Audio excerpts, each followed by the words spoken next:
So we got a pastor's daughter now, who's apparently caught.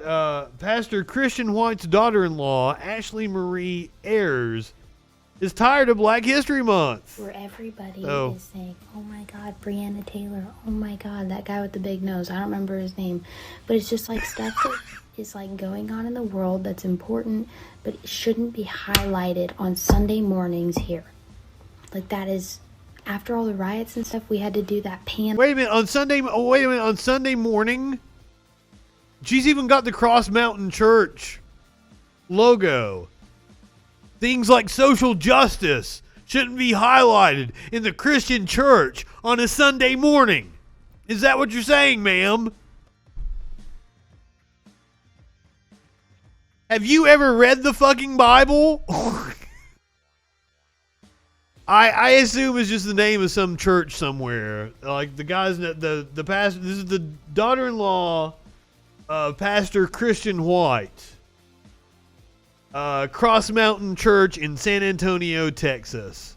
Let's let her finish her little rant. Where we brought black families up and had them talk and like had a whole Sunday dedicated to black people. The 21st is going to be dedicated to Black History Month, which is fine, but it's like... It's a lot. And I don't even post that much about baptism. Why am I going to post that much about black churches being a scam are the reason churches should pay taxes. I'm not like racist. I know I'm not racist. I want to just inform everybody. Nobody that is not racist has ever uttered the words, "I'm not racist." Never happened, ever. If you're not racist, you do not have to inform people that you aren't racist. The only people that have to inform people of the fact that they aren't racist are racist people. People that want to say racist shit. Because her in particular, this woman, right?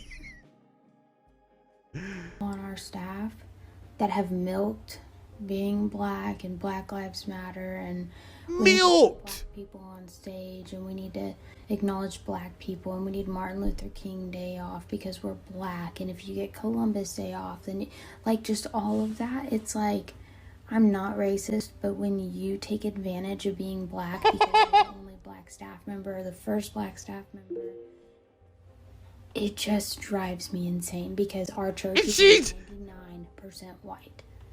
Like she's talking about somebody specific. She is posting on social media about somebody in her fucking church. The Bible, which says not to judge people. And she's like, just because you're the first black employee at this church.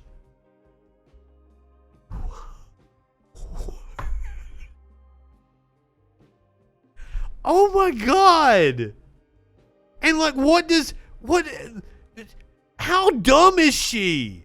Surely like she would know that the person would find, you're posting on social media with the church's fucking logo over your head. What is wrong with you? You fucking idiot. Holy shit. You didn't think that the dude would fucking find out that you were talking shit about him, saying racist ass shit about him? Talking about how the first black guy to work in your fucking church is like playing the race card, like trying to play to your feelings, wanting Martin Luther King Jr. Day off. Apparently they've actually had a conversation about Columbus Day. And, like, the point just completely went over her fucking head. Holy shit. So if I post 3 times this week about Black History Month, which is more than I post about anything, people are going to be so annoyed. Like, nobody freaking cares. Oh, my God.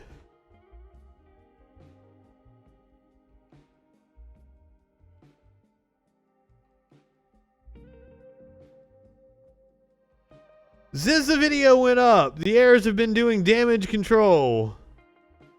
Last week, they apologized on behalf of their family, though to be fair, there's no reason to think they deserve blame for what she said. Unless you count their son's taste in women. But recording them and sharing them to people. The lack of self-awareness. Indeed.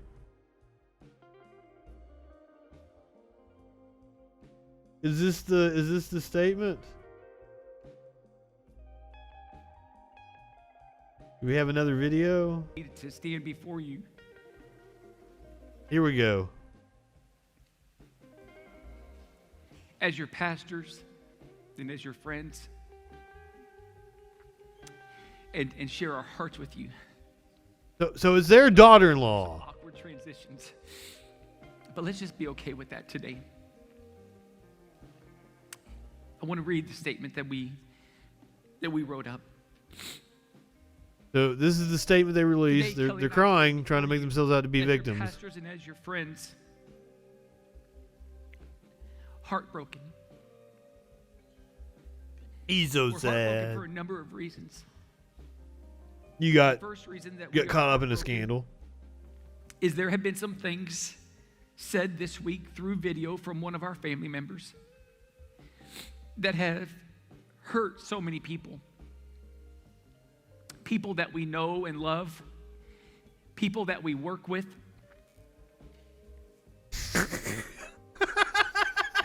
I would hope she's no longer in charge. And for the words that were said and for the hurt that it has caused. In the most sincere way that we can. We say we're sorry. What is he crying over? We're truly sorry. The words that were said do not represent me. They definitely do not. I mean, in his defense, it wasn't him. It was their daughter-in-law. Like, she's not even blood relative, so I feel a little sorry for them. But still, she felt comfortable enough for her to mouth those words under the banner of your church. So that speaks volumes about the way that you guys talk amongst yourselves. So we're in agreement that it's fake crying. Yeah. If they are indeed real tears, it is because they are upset at the way this reflects on them. And not because of any pain they caused anyone else. Represent this incredible lady standing next to me. I bet she's asked to speak to the manager a few The times. amazing church that this is. The second reason why we're heartbroken is because we have been reminded this week that we have not done enough surrounding the topics of race and unity, love, and acceptance. Do stick with me. We've got an awesome video This church should have a loud voice of pigs and a pug in a bathtub. In fact, I believe that the church should have the loudest voice on these topics. I'm as white as they fucking come. Don't trust white people. The church that should lead the way in our words. It's the church that should lead the way in restoration. I don't trust the church with anything, sir. That Jesus set an example of love and hope. And our role as the local church is to continue that example. And we believe with everything inside of us that Jesus Christ is the hope of the world. Jesus Christ, through the local church, mobilized, the local church loving, the local church serving, the local church caring, investing, speaking, and living the messages, the truths, the promises, the teachings of Scripture is the hope. Does this seem like a motherfucker that's sorry? And Kelly and I, we're committed to being a part of that hope. This has been one of the most up their own ass statements I've ever heard in my life. On the topics of race and injustice, and in the other topics our culture and our society are struggling with. 1 Thessalonians chapter 3, verse 12 says, the Lord make your love increase and overflow. We are committed to that. To more love, to more unity, to more respect for everyone. Not only are we committed to being a part of the hope, but we're also committed to this congregation and to this community. We are committed to lead as God has commanded. Love one another. Period. That's a perfect place.